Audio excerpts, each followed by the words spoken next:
জনাব তারেক রহমানের যে এখন পর্যন্ত ভালো এবং মহৎ উদ্যোগগুলো এগুলো বাস্তবায়ন হোক, এটা আমি যেমন চাই এরকম আমার মতো শত শত মানুষ কিন্তু আসলে চায় যে জনাব তারেক রহমানের এই পরিবর্তনের উদ্যোগগুলো বাস্তবায়ন হোক। কিন্তু আমার সন্দেহ সংশয় জনাব তারেক রহমানের চারিদিকে যারা রয়েছেন তাদের নিয়ে। যখন আমি এই বিষয়গুলো নিয়ে কথা বলি, তুলে ধরি, তখন অনেকেই আমার সমালোচনা করেন, অনেকেই নানাভাবে আমাকে কটু কথা বলেন, কেউ গালিও দেন। তবে ভাই দেখেন, দেশটা কিন্তু আমাদের সবার। এই দেশ যদি ভালো থাকে আমরা সবাই ভালো থাকবো, আর দেশ যদি ভালো না থাকে তাহলে আমি, আপনি, আমরা কেউই ভালো থাকবো না। এটা তো আমরা সবাই বুঝি। এই যে ধরেন, বর্তমান প্রধানমন্ত্রী জনাব তারেক রহমান, তিনি এখন পর্যন্ত কি কি মহৎ উদ্যোগ নিয়েছেন। রাষ্ট্রের ব্যয় কমানোর জন্য তার যে উদ্যোগগুলো, এগুলোকে আপনি কখনোই ছোট করে দেখতে পারেন না বা পারবেন না। যেমন তিনি তার প্রোটোকল থেকে অনেকগুলো গাড়ি কমিয়ে ফেলেছেন। এই গাড়িগুলো বিগত সময়ে প্রত্যেকটি সরকার প্রধান বা রাষ্ট্রপ্রধান ব্যবহার করেছেন।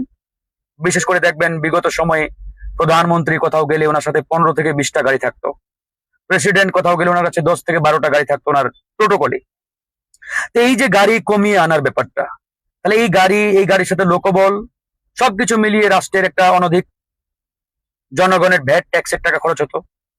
দ্বিতীয়ত যে বিষয়টি দেখেন, আগে আমরা কি দেখেছি যে প্রধানমন্ত্রী কিংবা প্রেসিডেন্ট কোথাও গেলে ওই রাস্তায় ঘন্টার পরে ঘন্টা সাদা আপনার ওই খাকি পোশাকধারী বা ইউনিফর্মধারী পুলিশদের দাঁড়িয়ে রাখা হতো, ধরেন যে 2 ঘন্টা আগে থেকে। এটি তিনি একবারে বাতিল করে দিয়েছেন। এটি নিশ্চয়ই ভালো একটি উদ্যোগ।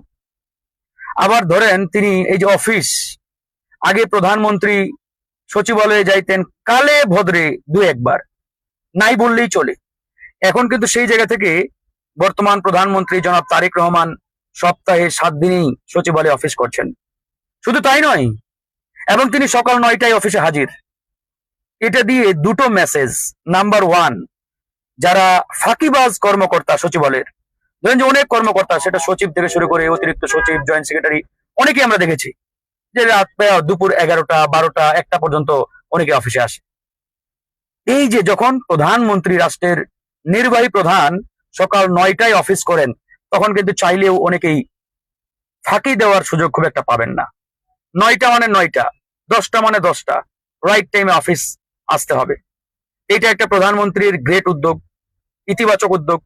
এই উদ্যোগগুলোকে আমরা যদি অ্যাপ্রিসিয়েট না করি, তাহলে ভাই ভালো উদ্যোগ কেউ নেওয়ার তো চিন্তা করবে না।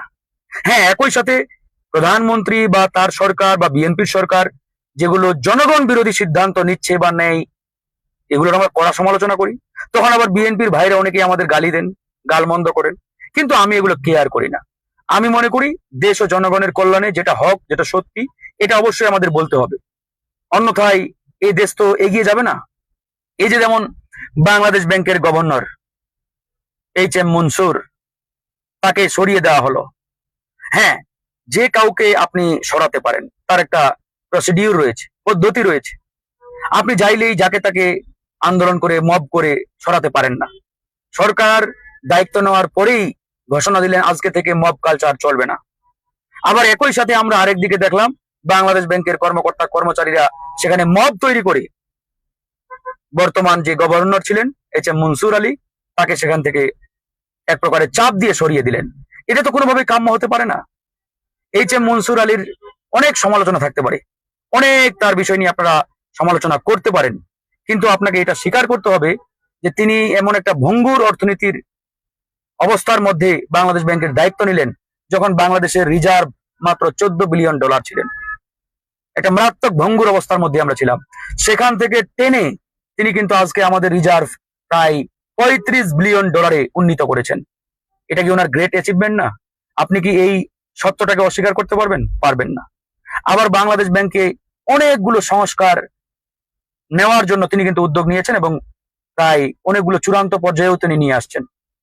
এই যে আমাদের সুইফট কেলেঙ্কারি, রিজার্ভ চুরি, এগুলো তো তিনি কিন্তু কড়া অ্যাকশন নিয়েছেন তদন্তের জন্য। এগুলো তো আমরা অস্বীকার করতে পারি না। পাচার হওয়া অর্থ ফিরিয়ে আনার জন্য তিনি অনেক উদ্যোগ নিয়েছেন, এবং এগুলো প্রায় চূড়ান্ত পর্যায়ে। আশা করি তিনি দায়িত্বে থাকলে হয়তো এগুলো আমরা বাস্তবায়নে দেখতে পেতাম।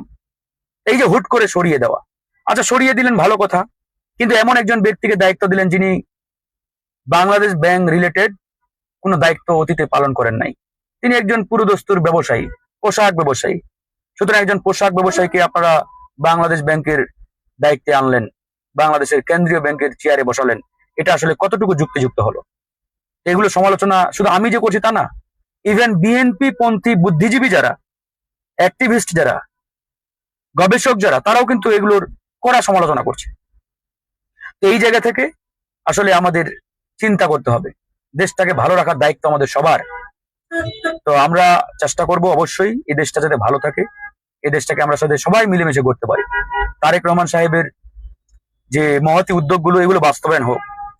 উনি অনেক ভালো ভালো উদ্যোগ নিয়েছেন। এই যে জামাতের আমির অসুস্থ, শোনা মাত্রই তিনি ফোন দিয়ে ওনার স্বাস্থ্যের খোঁজ খবর নিয়েছেন, এটা কি ইতিবাচক উদ্যোগ না? জামাত শিবিরের ভাইরা, আপনারা কি এটা অস্বীকার করতে পারবেন? বিগত সময়ে এই কালচার কি আমরা দেখেছি যে প্রধানমন্ত্রী বিরোধী দলীয় নেতাকে ফোন দিয়ে খোঁজ খবর নেয় স্বাস্থ্যের? ছিল না। তো তারেক রহমান সাহেব যেটা শুরু করেছেন ভাই, অ্যাপ্রিসিয়েট করেন এটাকে।